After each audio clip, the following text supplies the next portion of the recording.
성부와 성자와 성령의 이름으로 아멘. 하늘을 우러러. 사랑할 하느님 아버지 뜻 안에서 스승이신 예수님과 도움이신 성령님과 사랑할 성모님과 성요셉 아버지와 성미카엘 대천사와 하늘의 모든 거룩한 천사들과 성인들의 정보를 청하며 기도드립니다.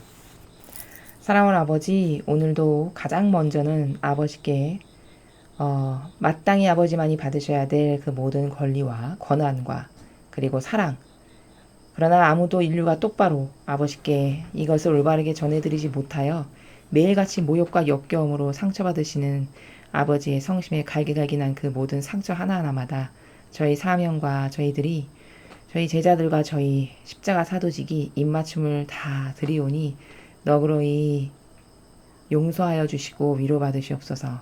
아버지, 저희는 아버지가 사랑하시는 자녀들 모두를 끌어안아 예수님과 어머니 하나 되신 성심을 통해 아버지의 뜻에 모두 봉헌드립니다. 아버지, 인간을 속이는 이 더럽고 역겨운 마귀를 이제 이 지구상에서 사람의 생각과 사고방식과 마음 안에서 완전히 뿌리째 캐내어 뽑아내어 지옥불에 던지오니 몰아내 주시고 제발 대한민국과 미국부터 똑바로 선의 세력이 주도권을 잡고 이제 그 선의 세력을 통해 아버지의 뜻이 다스리시는 나라가 어서 빨리 될 수 있도록 자비를 베풀어 주시옵소서. 이 모든 기도 우리 주 그리스도를 통하여 비나이다. 아멘. 성부와 성자와 성령의 이름으로 아멘. 안녕하십니까. 하느님의 뜻 선교의 윤피아수녀입니다. 자, 오늘도 하느님께서 인류의 그 자녀들, 아버지께 속한 자녀들을 대상으로 우리들에게 메시지를 주셨습니다. 오늘은 아버지께서 어떤 진리의 메시지를 주셨는지 함께 학습해 보도록 하겠습니다. 2020년 8월 24일 대중을 위한 메시지. 저 보리는 또다시 하느님 아버지의 성심이라고 알게 된 큰 불꽃을 봅니다. 하느님 아버지께서 말씀하십니다. 어떤 육체적 또는 마음의 상처 하나 없이 지상에서 이 현세의 삶을 살아가는 이는 아무도 없다. 성덕의 열쇠는 모든 것을 희생의 선물로 나에게 봉헌하는 데 있다. 이것은 영혼들을 구하고 사람들의 마음을 변화시킬 수 있다. 그러나 너희는 먼저 용서하지 않고서는 이것을 제대로 할 수 없다. 영혼들은 나를 용서하고 나의 신성한 뜻이 그들의 삶에서 활동하는 방식에 대해 나를 비난하지 말아야 한다. 또한 그들은 그들에게 잘못을 저질렀다고 생각되는 다른 모든 이들을 용서해야만 한다. 흔히 이런 잘못들은 허심탄회한 대화로 해결될 수 있는 오해인 경우가 매우 많다. 용서는 사랑하지 않는 마음을 사로잡을 수 없다. 사랑은 모든 덕의 기초이지만 특히 용서의 기초가 된다. 용서는 확실히 자기 자신에 대해 죽는 것, 곧 교만의 포기를 요구한다. 만약 사람들의 마음이 거룩한 사랑을 통해 용서를 받아들이고 새롭게 다시 시작할 수만 있다면 이 세상의 많은 문제들이 해결될 수 있다. 주님의 말씀입니다. 하느님 감사합니다. 자, 오늘 하느님께서 말씀하시는 나라는 주로 용서에 대한 나라죠. 지금까지 우리가 생각했던 자연법에서 생각했던 그런 용서하고는 완전히 다른 나라입니다. 자, 하나하나 차근차근히 아버지께서 말씀하시는 그 정신세계가 어떤 차원의 나라인지 학습해 보도록 하겠습니다. 어떤 육체적 또는 마음의 상처 하나 없이 지상에서 이 현세의 삶을 살아가는 이는 아무도 없다. 그러니까 상처가 없이 살아가는 인간은 인류에서 단 한 명도 없다는 거예요. 근데 인간을 생각했을 때 돈 많고 명예 있고 떵떵거리면서 잘 살고 뭐 이러면 뭐 상처 없을 것 같다. 저 사람은 되게 어려움이 없을 것 같아. 행복해 보여. 이렇게 생각하기 쉽지만 그것은 그냥 자연법 안에 살아가는 어리석은 인간이 생각했을 때 그런 것이고, 이 지상에 살아가는 인간이라는 존재 중에 마음에 상처가 없거나 뭐 어떤 고통이 없거나 그런 것 없이 살아가는 사람은 아무도 없다는 거죠. 성덕의 열쇠는 모든 것을 희생의 선물로 나에게 봉헌하는 데 있다. 그러니까 모든 사람은 다 고통이 있고 상처가 있다는 거예요. 그럼 어차피 고통이 있고 상처가 있는 삶이잖아요. 그런 게 없을 수는 없다는 거죠. 그리고 왜 그런 게 생길 수밖에 없냐? 첫째, 교만해서고. 인간이 교만하니까 상처를 가진 거죠. 자, 여러분 상처에 대해서도 굉장히 장시간에 걸쳐서 여러분에게 또 상세하게 설명을 해드려야 되는데 이 단어 하나만으로도 굉장히 말씀을 드려야 될 나라가 많거든요. 근데 여기서 아주 간단하게 말씀드리면 이런 겁니다. 상처에 대해서는 요약 정리를 하면 이래요. 일단 난 상처받았네. 나 누구로부터 상처받았어. 이것은 냉정히 말하면 교만해서예요. 자, 여러분 잘 생각해 보세요. 예수님이 5천 몇백 대가 넘는 매를 맞으셨고 가시관은 여기 귀 옆에 관자놀이까지 뚫고 내려올 만큼 가시관을 쓰셨고요. 어깨는요 너무 십자가를 지셔서 여기가 패였어요. 뼈가 드러날 만큼. 이런 고통을 당하셨거든요. 그럼 이런 고통을 당하셨는데 자신의 죄 때문에 당했거나 어떤 자기로 인해서 발로 된 걸로 인해서 당한 게 아니잖아요. 그 모든 고통을. 그쵸? 다 남 때문에 당한 고통이잖아요. 그럼 교만한 인간은 그런 지경이 되면 어떻게 될까? 난 상처받았어. 어떻게 나에게 하느님 아버지는 어떻게 나에게 이런 고통을 당하라고 나에게 내버려 두실 수 있지? 아버지는 나를 사랑 안 하시나 봐. 엄청난 상처야. 이렇게 말할 수 있겠죠. 그러나 예수님은요. 어떤 정신세계셨죠? 영예야. 오히려 영광이야. 내 자녀들을 위해서 내가 이런 고통을 아주 자원에서 기쁨으로 받아들여서 내 자녀들이 다시 구원될 수 있는 기회가 얻어지기만 한다면 나에겐 이건 기쁨이고 희망이야. 이렇게 생각하시는 정신세계죠. 그럼 이 상처받았네라고 하는 정신세계는 사실 교만에서 생긴 정신세계인 걸 아시겠죠. 상처받은 걸로 말하면 예수님과 성모님보다 더 많은 상처를 받은 사람이 있을까요? 유물론적으로 봤을 때 아무도 없습니다. 왜? 그만큼의 고통을 받은 사람은 인류 역사상 어떤 인간도 없기 때문입니다. 그러나 그 두 분은 한 번도 자신들에게 닥친 그 모든 고통을 상처라고 여기셨거나 고통이라고 여기신 나라가 아예 전무하죠. 그럼 이건 뭘까? 정신세계의 수준이 질적으로 다르기 때문이에요. 두 분의 정신세계는 고통과 그런 어떤 희생을 아주 기쁜, 내가 그것을 통해서 영혼 하나를 살리는 이런 기쁨 열매를 맺는 과정이라고 생각하셨고, 인간은 교만하기 짝이 없어서 누구에게 나쁜 말 한 번이나 듣거나 자존심이나 한 번 건드려지거나 매라도 한 번 맞으면 두 번 다시 안 보는 사람도 있죠. 두 번 다시 안 만나는 사람도 있습니다. 절교하거나 끊어버리거나 인연을. 이게 뭘까? 이게 교만해서요. 그러니까 솔직히 냉정히 말하면 상처받았네 이렇게 말하는 사람은 다 마음이 교만해서다. 이게 첫 번째 결론이고, 둘째, 상처에 관해서 이렇게 생각해 볼 수가 있습니다. 진짜 상처는요, 자신이 그것이 상처인지를 깨닫지를 못해요. 진짜 상처를 받은 것은. 영적으로 지금 제가 말씀드린 겁니다. 그리고 어떤 것에 의해서 상처를 받았으면요, 영혼이요, 사고 방식이 굴절돼요. 어떤 그 사건으로 인해서. 이게 상처예요. 난 상처받았어. 이게 상처가 아닙니다. 영적으로는 난 누구 때문에 상처받았어. 나 그 사람 때문에, 그 사람이 이렇게 말하는 것 때문에 너무 상처야. 이거는 교만해서 자기가 가진 거지, 영적으로 봤을 때 그것은 상처가 아니에요. 진짜 상처는 뭐냐면 어떤 사람의 사고방식이, 예를 들어서 이런 거죠. 엄청나게 바람피고 폭력을 행사하는 아버지 밑에서 자랐어요, 자녀가. 그럼 그 자녀는 남자를 싫어하게 돼요. 근데 그것이 그 아버지로부터 연유된 일종의 상처거든요. 근데 그 남자를 싫어하게 된 연유를 그 사람이 깨닫지 못하고 그냥 남자가 싫어. 이러면 그게 바로 상처가 된 거예요. 왜? 자신도 모르는 사이에 자신의 사고방식이 뒤틀린 거죠. 어떤 결정적 인생의 계기로 인해서. 근데 그것 때문인지도 본인은 몰라요. 그러니까 난 상처받았어 이런 말도 안 해요. 근데 그냥 나는 남자는 별로야. 결혼 안 하고 살아야 되겠어. 이런 생각을 갖는다면 이것이 바로 그 영혼에게 상처가 돼서 사고방식이 그때 그 사건을 해서 이렇게 뒤틀린 상태. 이것이 영적으로는 상처예요. 그래서 상처받았네. 이거는 사실 교만한 인간이라 하는 소리다. 그런 걸로 따지자면 예수님과 어머니처럼 상처 많이 받으신 분은 인류 역사상 없겠죠. 그치만 그런 정신으로 사시질 않았어요. 오히려 영예로 여겼지. 그것은 내가 교만해서 갖는 거다. 진짜 상처는 자신도 모르게 사고방식이 뒤틀린 게 상처다. 영적으로 이렇게 말씀드릴 수 있습니다. 자, 그러면 어차피 인생을 살아가는 것은 이렇게 상처와 고통으로 고통이 생길 수밖에 없는 과정이라는 거잖아요. 아버지가 이런 말씀을 하시는 건. 그럼 어차피 고통이 있을 수밖에 없고 희생이 있을 수밖에 없고 상처가 있을 수밖에 없는 이 인생에서 올바른 건 뭘까? 이런 모든 것을, 이런 자기가 받는 희생과 고통을 선물로 나에게 봉헌하는 것. 즉 하느님께 제가 받는 지금 이런 고통과 이런 희생 다 아버지께 선물로 봉헌드립니다. 이게 가장 똑똑하고 영적으로 영리한 거고 성덕으로 가는 지름길 열쇠라는 거예요. 성덕은 뭐죠, 여러분? 하느님을 닮은 덕행. 하느님, 성스러운 덕이잖아요. 그러니까 하느님을 닮은 덕행, 하느님을 닮은 신적인 활동이라든가 하느님을 닮은 영적 활동을 성덕이라고 해요.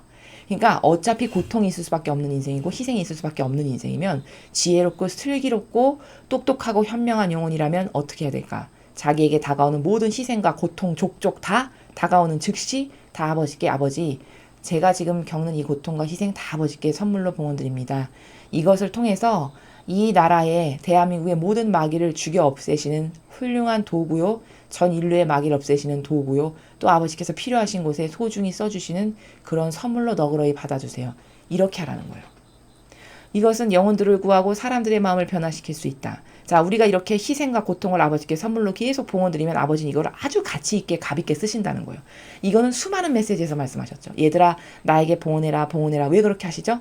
너가 봉헌하는 그 작은 고통과 희생 하나하나가 다 헛되지 않게 하느님께서는 그것을 가져다가 이 사람의 마음이 이렇게 마귀짓할 걸 이렇게 돌리시고 오늘 우리가 폭탄 떨어져서 망할 건데 누군가가 엄청난 희생을 바치면 이 폭탄이 안 떨어지게 해주시고 이런 엄청난 일들을 아버지께서 이런 희생과 고통을 바쳐지는 것을 통해서 다 이루신다는 거예요. 그러니까 여러분이 바쳐드리는 고통과 희생은 엄청 존귀하게 쓰이는 거죠, 사실. 그래서 사람의 마음을 변화시키고 영혼을 구하고 이러는 데 쓰이니까 너희가 인생을 살아가면서 어쩔 수 없이 당할 수밖에 없는 원죄로부터 너희가 갖고 있는 그 죄악에서 오는 고통과 희생과 상처들 이런 건 다 나에게 봉헌하거라. 그러나 너희는 먼저 용서하지 않고서는 이것을 제대로 할 수 없다. 먼저 우리에게 선행돼야 될 것은 아직 누군가를 용서하지 못한 사람이 있다. 그러면 그부터 용서하고 해야 이 우리가 고통과 희생을 봉헌드리는 이것이 더 효용과 가치가 극대화된다는 거죠. 자, 그래서 이제부터 용서에 대해서 말씀하시는데 영혼들은 나를 용서하고 나의 신성한 뜻이 그들의 삶에서 활동하는 방식에 대해 나를 비난하지 말아야 한다. 자, 잘 이해가 안 가시죠? 무슨 말이냐면은 이런 오해가 있어요. 사람들에게. 나는 하느님을 사랑해. 난 하느님을 믿지.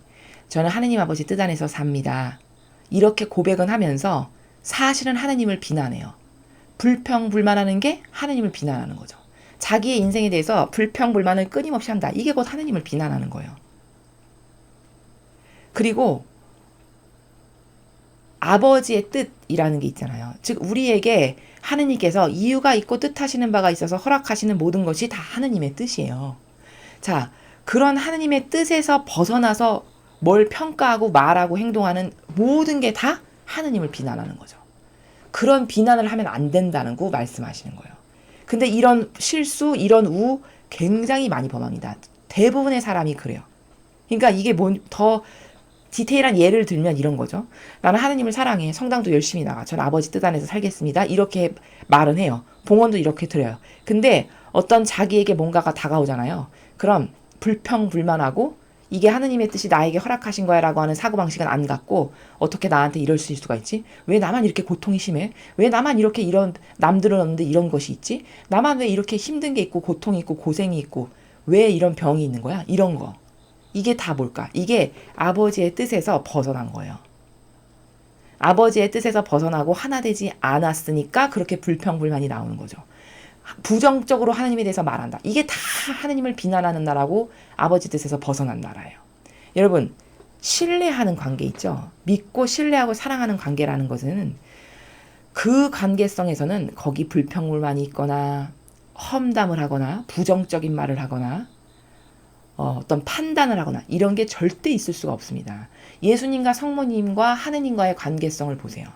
거기 예수님이 그토록 많은 고통과 희생을 당하셨는데 단 한 번이라도 하느님께 자신이 겪으시는 그 모든 고통과 희생에 대해서 불평불만을 하거나 왜 저에게 이런 것을 하시냐고 이런 말씀을 하신 나라가 하나도 없어요. 오히려 십자가는 나의 아주 편안한 침상이다. 이렇게 말씀하셨어요. 예수님은요. 성모님을 보실까요? 여러분이 성모님의 입장이라고 한번 바꿔서 생각해 보시죠. 여러분이 성모님의 입장이면 아니 아버지 나를 그렇게 사랑하신다면서 어떻게 하나밖에 없는 외아들을 저에게서 그렇게 매정하게 떼어놓으시고 어떻게 제가 보는 눈앞에서 저렇게 비참하게 죽게 하실 수가 있습니까? 정말 너무하십니다. 이런 말 안 할까요? 이런 말 안 할 사람 거의 없다고 생각됩니다. 평범한 여인이면, 인간적인 정신에서 살면, 불평물만 다 할 거예요. 거의 대부분의 여성이. 아니 어떻게 이렇게까지 하실 수가 있지?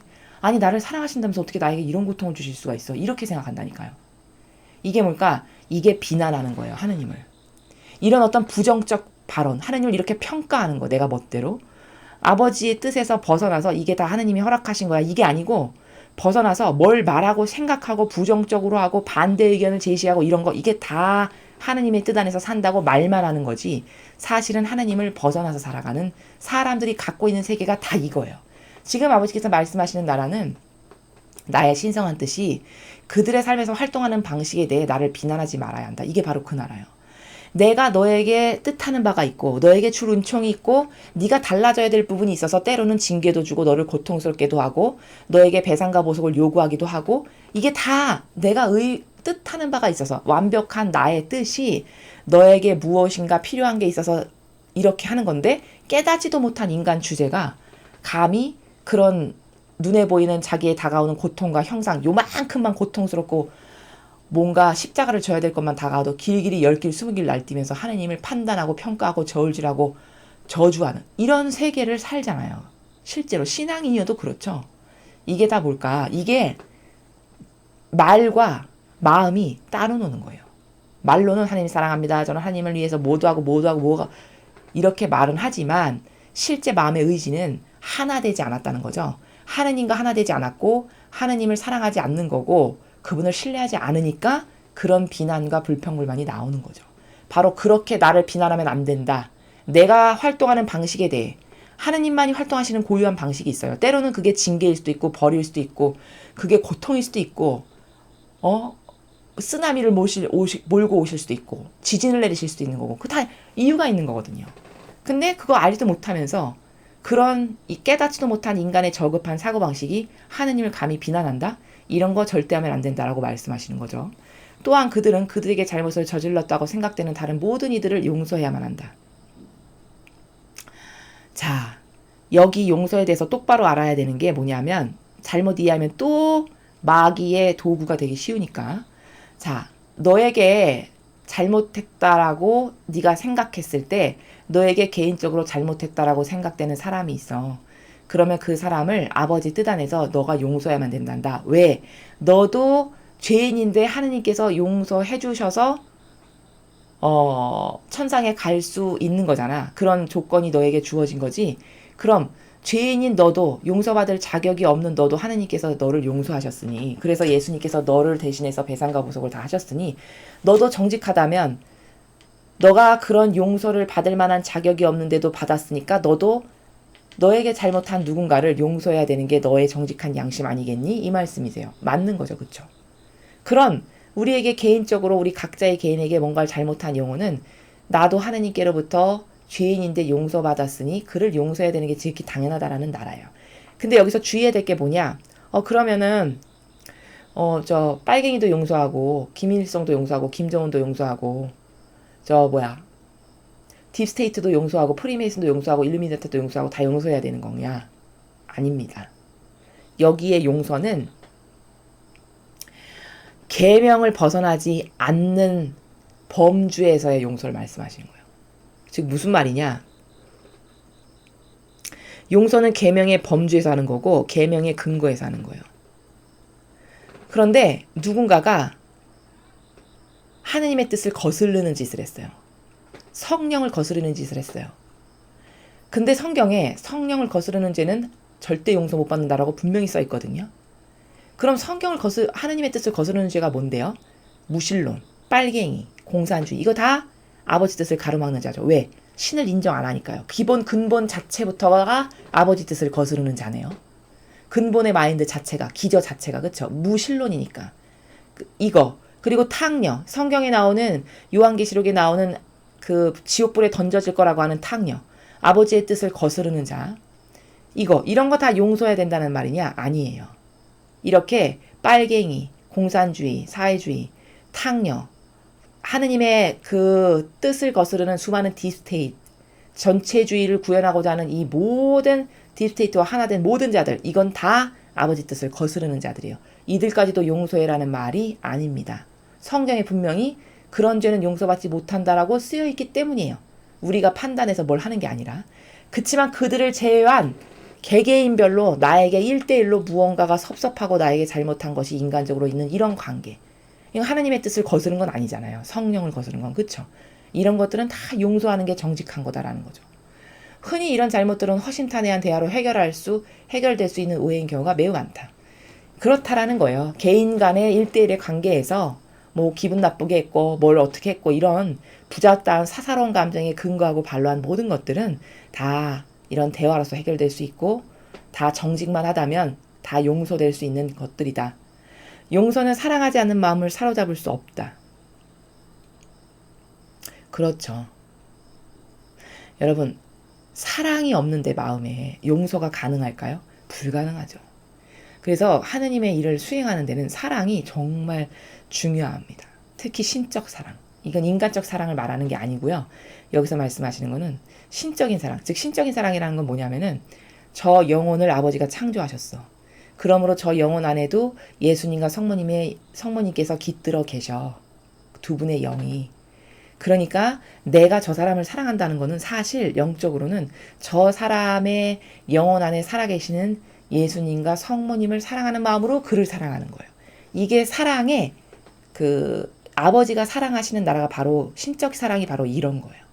인간적 사랑은 다 변덕스럽고 변질되는 것들이고요. 그건 잘못된 거고 맑지도 않고 옳지도 않은 거고 여기서 말씀하시는 사랑이라는 거는 다 신적 사랑을 말씀하시는 건데 그건 어떤 사랑을 말하는 거냐면 내가 누군가를 사랑할 때 그 영혼을 그 생명을 아버지가 만드셨잖아요. 즉 예수님이 창조하셨잖아요. 그럼 아버지의 뜻이 창조하신 영혼이니까 그 영혼 안에는 예수님과 성모님의 영혼이 깃들어 있단 말이죠. 본인은 깨닫지 못하고 보이진 않아도. 그럼 내가 그 영혼을 사랑하는 거는 어떻게 사랑하는 게 똑바로 된 사랑이냐면 저 영혼 안에 예수님과 어머니께서 살아계시지. 나는 예수님과 어머니를 사랑하지. 그러니까 내가 저 영혼 안에 계시는 예수님과 어머니를 사랑하는 마음으로 저 영혼을 사랑하는 게 신적 사랑이에요. 그렇게 되면 사사로운 감정이 끼어들지 않겠죠. 이러니까 용서도 가능해지는 거예요. 그렇지만 인간적인 사랑이다. 그럼 불쑥불쑥 그 얼굴 볼 때마다 사사로운 감정이 튀어오르죠. 이거는 그 죽었다 깨나도 백날 가도 용서가 안 되는 관계는 바로 여러분께서 인간적인 사랑을 해서 그런 거예요. 인간적으로는요, 완벽한 사랑을 할 수가 없습니다. 왜냐하면 인간적 사랑은요, 다 부작용이 있는 것이 거기 감정이 끼어들게 마련이거든요. 사사로운 감정이 항상 끼어들게 마련이에요. 인간적인 사랑은.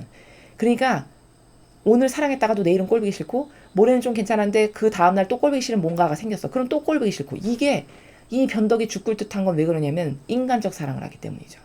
그렇지만 신적 사랑을 한다는 거는 나를 배제하고 이 사사로운 감정을 끌어들이지 않은 나라에서 오로지 내가 예수님과 어머니를 사랑하니까 저 영혼도 예수님과 어머니께서 만드신 창조하신 영혼이고 그러니까 두 분의 영혼이 저 영혼 안에 살아 숨쉬고 계시고 그러니까 나는 두 분을 사랑하는 마음으로 저 영혼을 사랑한다. 요렇게 하는 게 인간적인 사랑이에요. 그리고 그런 사랑의 마음을 가지고 있으면 용서가 다 가능한 거죠. 사랑은 모든 덕의 기초이지만 특히 용서의 기초가 된다. 그렇죠. 일단 용서를 하려면 사랑하지 않고는 용서가 불가능하잖아요. 그러니까 용서의 기초죠. 사랑은. 그리고 모든 덕의 기초라는 거는 여기서 말하는 덕은 희생하는 덕. 여러분 사랑하려면 희생이 들어가나요? 안 들어가나요? 반드시 들어갑니다. 희생 없이 사랑한다 말하는 거는 사실 가짜예요. 왜? 남을 사랑하려면은 그 영혼이 좋아지게끔, 그 영혼이 잘 되게끔 해주는 게 바로 사랑을 하는 건데, 신적 사랑을. 그러려면 그 영혼을 도와줘야 되고 그 영혼이 잘 되게끔 해줘야 되니까 나의 희생이 당연히 들어갈 수밖에 없죠. 그러니까 신적 사랑이라는 거는 이렇게 희생과 고통이 들어갈 수밖에 없어요. 누군가를 사랑하기 위해서는. 이게 제대로 된 사랑이에요. 똑바로 된 신적 사랑이에요. 그리고 이런 사랑이라는 것은 아까 전반부에 말씀드린 것처럼 예수님과 어머니를 사랑하는 마음으로 그 영혼을 사랑하는 거고 그리고 그 영혼이 잘 되기를 바라는 거니까 그 영혼을 위해서 내가 희생과 고통을 사랑할 수밖에 없는 이게 들어갈 수밖에 없는 것이 바로 똑바로 된 올바로 된 신적 사랑의 나라가 바로 이런 거예요. 그리고 이런 사랑을 갖고 있어야만 용서가 가능한 거죠. 용서는 확실히 자기 자신에 대해 죽는 것, 곧 교만의 포기를 요구한다. 그렇죠. 여러분, 교만이라는 게 뭡니까? 여기 교만이라는 단어가 나왔죠. 교만은요, 자기 기준을 포기하지 않는 거예요. 자기 기준을 끝까지 내세우고 주장하는 게 교만입니다.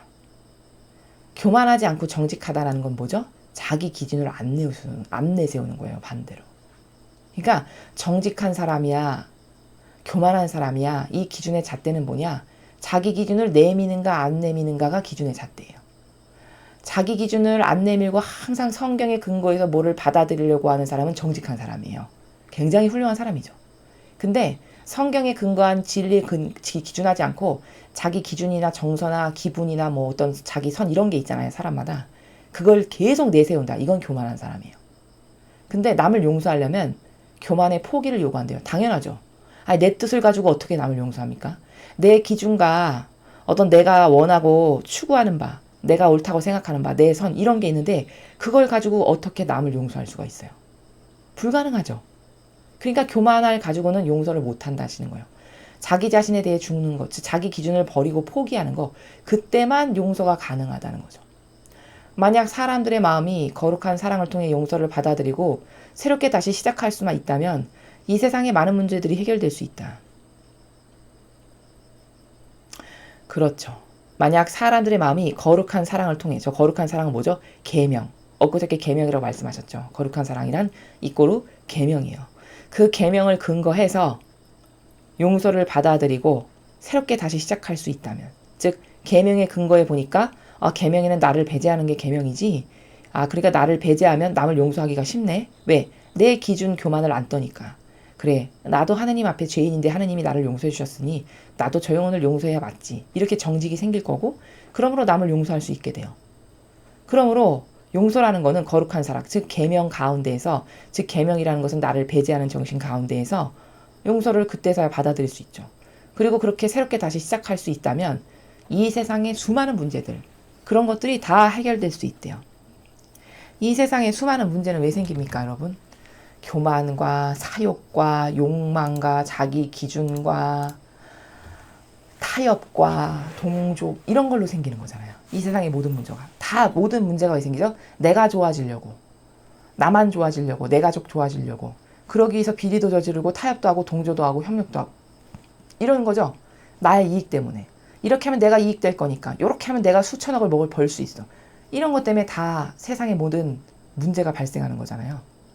그럼 이렇게 기준이 내가 아닌, 교만이 아닌 정직한 가운데에서, 또 정직하다면 자기 기준을 포기한 사람이니까 남을 용서하기가 쉽고, 또 나도 용서받기 합당치 않은데 하느님께서 용서해 주셨으니 당연히 나도 남을 용서해야지, 이런 올바른 정직한 마음에서 서로가 용서하는 이런 정신세계로 세상의 사람들이 다 살아간다. 그럼 이렇게 절대 안 되죠, 나라가. 이렇게 될 리가 없습니다. 그 정신세계에서 살아간다면. 아버지께서 끝에 말씀하시는 게 바로 그런 거예요. 세상의 많은 문제가 해결될 수 있다. 정직만 하고 교만만 포기하고 그렇게만 돼도, 그러면 사람을 서로 용서할 수 있을 거고, 계명의 근거에서 거룩한 사랑을 서로 수행할 거고, 그러면 내 뜻과 내 의지와 내 자애심과 이기심과 사욕과 욕망은 안 따를 거고, 이렇게 되면 서로가 서로를 위한 것밖에 없는 세상이 될 거잖아요. 서로가 서로를 사랑하는 것밖에는 내세울 게 없는 세상이 될 거잖아요. 그러면 이렇게 나라가 사욕과 욕망 때문에 전체주의를 하려고 다른 사람의 권한을 다 짓밟고 자기가 왕으로 다스리는 통치자가 되고자, 전체주의의 군주가 되고자 수많은 영혼을 겁박하고 억압하는 이런 것을 절대 할 리가 없죠. 그러니까 우리는 기도할 때 오늘 배운 이 인류의 교만을 꺾어버려 주세요. 또 인류가 계명의 근거에서 거룩한 사랑을 할 수 있도록 도와주세요, 아버지. 이렇게 기도해야 되겠습니다. 그러면 우리의 기도가 아까 분명히 기도 하나는 절대 무관하지 않다고 하셨어요. 그럼 이렇게 여러분 모두가 각자의 위치에서 이런 기도를 계속 하신다. 그럼 하나님께서 그 기도를 받으셔가지고 당장 내일 어떤 마귀의 짓으로 인해서 우리나라가 위협에 처할 상황이 있는데도 우리는 모르잖아요. 그렇지만 아버지가 그것도 막아주시고, 마귀밥이 돼서 이 나라가 빨갱이 공산주의 나라가 될 것도 막아주시고, 이런 기적의 역사가 일어난다라는 거거든요. 그래서 우리의 기도는 굉장히 중요하고 이 마지막 시대는 특히 소중하고 굉장히 절실하다. 여러분께서 이것을 꼭 깨닫고 발견하셨으면 좋겠습니다. 그리고 그것을 꼭 행하시는 여러분들이 되셨으면 좋겠습니다. 이상으로 2020년 8월 24일 대중을 위한 메시지 해설을 마치겠습니다. 감사합니다.